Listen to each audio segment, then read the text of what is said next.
दिल को छू देने वाली कहानी। आखिर सास ने ऐसा क्या कहा कि बहू और उसके माता पिता की आंखें भीग गईं। बदलते रिश्तों की कहानी। हमारा परिवार। मोहन और सुधा की शादी को अभी बमुश्किल 3 महीने ही पूरे हुए थे कि अचानक सुधा के कमर में दर्द उठा।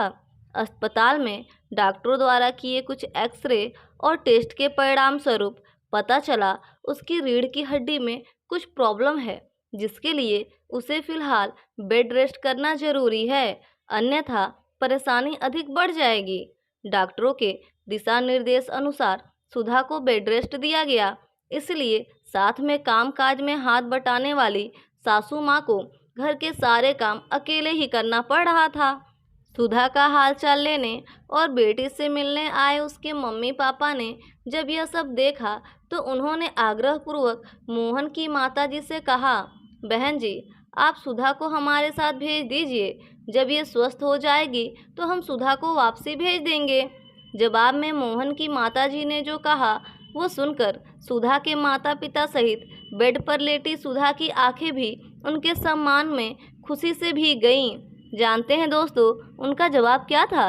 मोहन की माताजी ने कहा, भाई साहब, बहन जी, मैं अपने घर के लिए गृह लक्ष्मी लेकर आई हूँ जो इस परिवार का अब अहम हिस्सा है।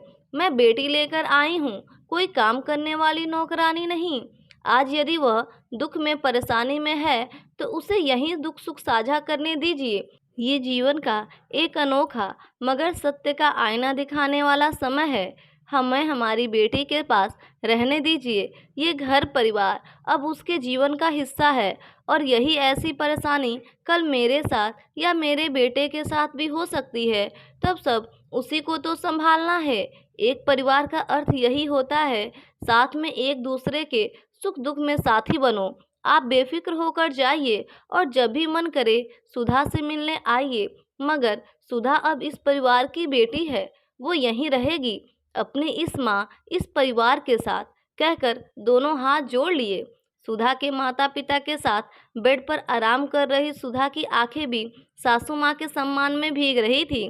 तो फ्रेंड्स, बदलते रिश्तों की ये कहानी आपको कैसी लगी कमेंट करके ज़रूर बताएं। अगर अभी तक हमारे चैनल को सब्सक्राइब नहीं किया तो हमारे चैनल को सब्सक्राइब कर दें और इस वीडियो को लाइक कर दें। Thank you.